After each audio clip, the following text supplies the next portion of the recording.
This small and somewhat elusive insect has been on this planet for millions of years. Many consider its existence as insignificant, yet it could hold the key to humanity's extinction.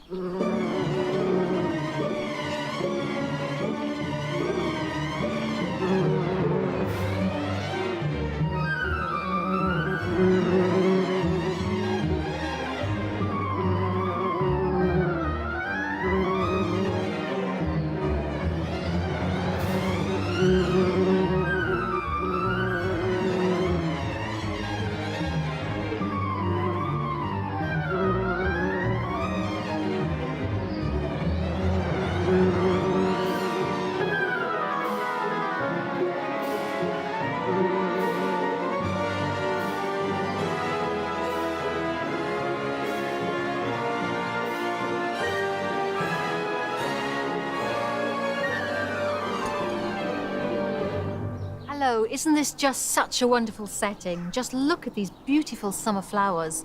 And can you hear? That's the real sound of summer.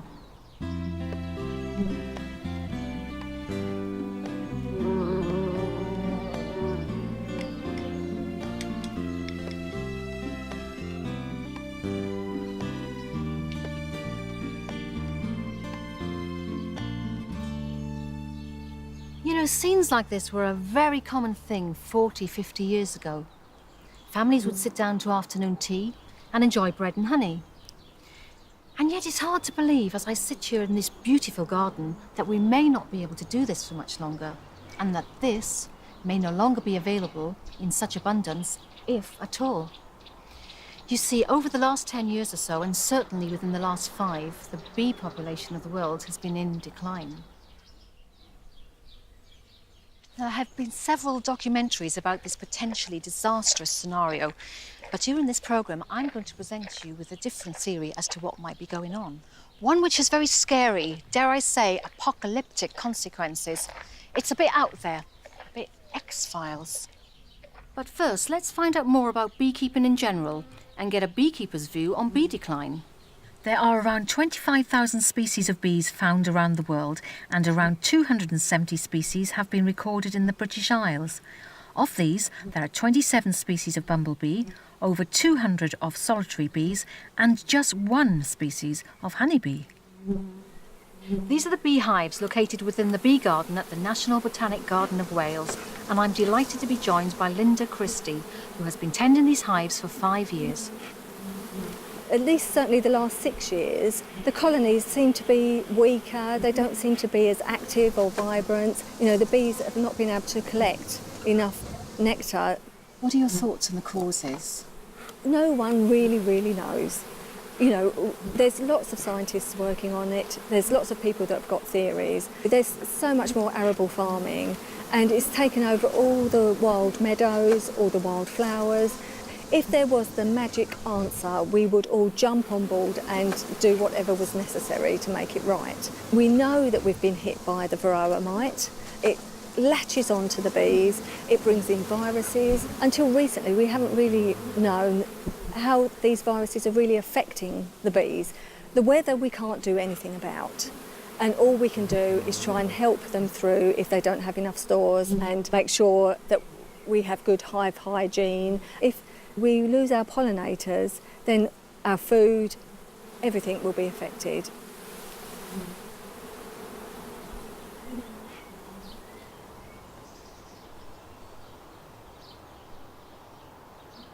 For hundreds of years, mankind has had a close, harmonious and essential relationship with bees.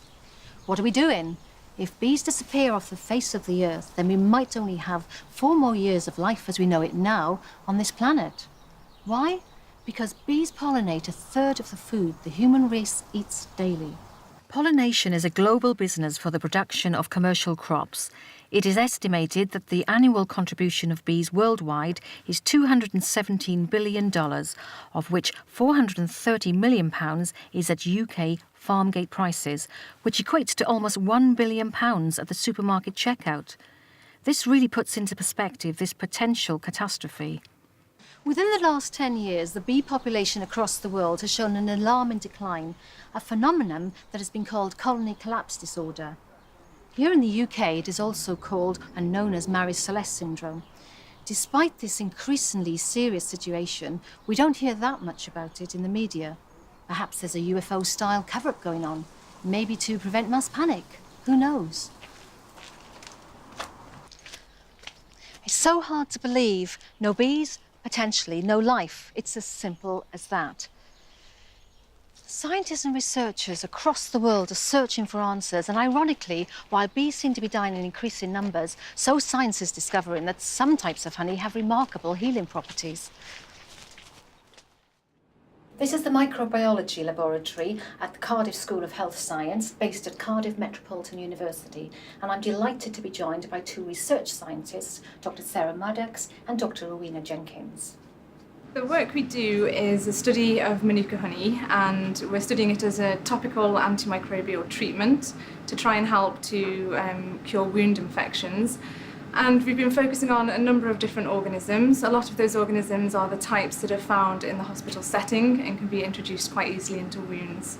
There's no UK equivalent of this, but various other research groups and ourselves are also investigating other honeys for their antimicrobial capacity. We're hoping that honey can be used alongside currently used antibiotics. As everyone's heard that recently antibiotics are failing as there's resistance to antibiotics, and what we've shown in the lab setting at least is that if you combine honey with antibiotics, you can resensitise bacteria to those antibiotics that weren't working alone. We're not suggesting that people should go out to their local supermarkets and buy jars of Manuka honey and start applying those to wounds. The preparations that we use in our research are sterile, medical-grade preparations. So if people are interested in looking at Manuka honey to treat a wound infection, it's best to go to your doctor and see if they can prescribe it. We've now heard how important honey is becoming in medical research, further proving how important bees are for humanity's survival. As I said at the start of the programme, I'd like to present you with a different theory. Yes, bee decline is probably caused by a number of factors: malnutrition, pesticides, insecticides, parasites, electromagnetic radiation, viruses. Will we ever know the real reason? But one thing for sure that is common to all the theories is that they're either man-made or influenced. But now I'm going to present you with an alternative theory for bee decline. I'd now like to introduce you to Robert King, author of this fascinating book, Ghosts of Neath. Hello, Robert. Now, this is a wonderful read for those interested in ghost stories and haunted places, but there is one particular short piece that really caught our eye, and that's the story of David Davis, the beekeeper. Can you tell us more, please? Well, Andrea, the anecdote goes back 40 years or more to 1970.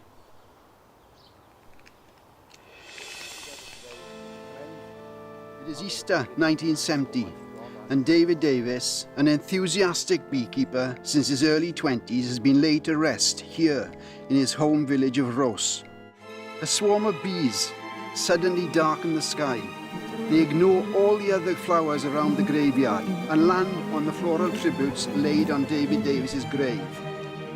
A few minutes earlier, a beekeeper friend of David Davis was tending the hives of the deceased when suddenly the bees from the 3 hives swarmed as one and disappeared into the sky. Having settled on David Davis's grave, after some 15 minutes or so, the bees rose as one, as if receiving a signal, and flew off. They headed back to the hives where David's friend was still waiting.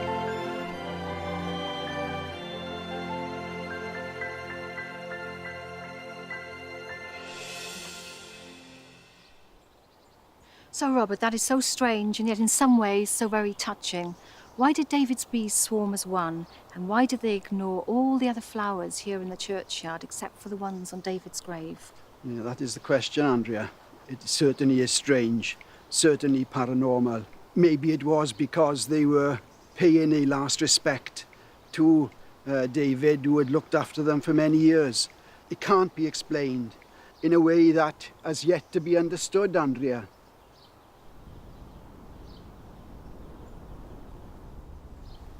Shockingly, across the globe in China, some areas are bereft of bees.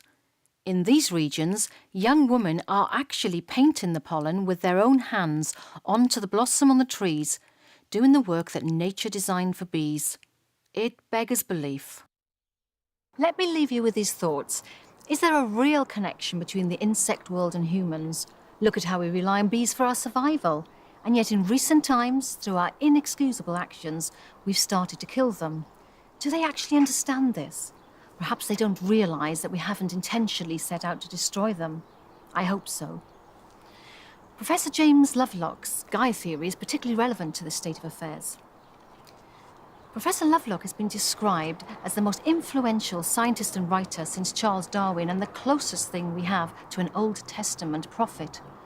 Put plainly and simply, his Gaia theory is the idea that our planet is a living, self-regulating system. Break a part of it, and the system starts to break down. Man has enslaved bees to work for him. By continuing to pump them with artificial, man-made drugs, bees' productivity may have increased, but their resistance has been compromised. Now we are seeing the horrific repercussions of this tampering with nature. Will we ever learn? What if the bees are killing us? What if they want revenge? We've been killing them for years, and now they've had enough. Mankind faces extinction events all the time, such as nuclear Armageddon, meteor strikes, plague pandemics, and yet, here, much closer to home, could be our real undoing.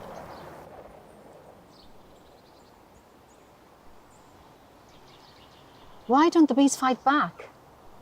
Of course, there are killer bees in America which escaped from Brazilian laboratories and found their way to the northern part of the continent.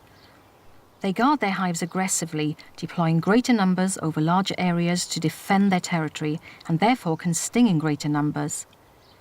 People have been killed by killer bee attacks, but this species will never better mankind because we can always apply our superior technology. I'd like to think there's still hope and that the lovely story of David Davis's bees could happen again. Here in Cardiff is the headquarters of the International Bee Research Association, which has been in existence since 1949 and whose mission statement is to promote the value of bees by providing information on bee science and beekeeping worldwide. Who would have thought when they were formed all those years ago that they would ever have had to consider the possibility of bee decline? It's not all doom and gloom. Off the coast of Australia, on an isolated island, there are still uncontaminated bees. Perhaps the last outpost. Perhaps a new Garden of Eden. But right now, the bees, they might just think that retribution is due. How? Well, what if they've accepted the idea that we're killing them and they can't fight back? They know they'll become extinct, but they also know that they'll have the last laugh because within 4 years or so, we'll be gone too.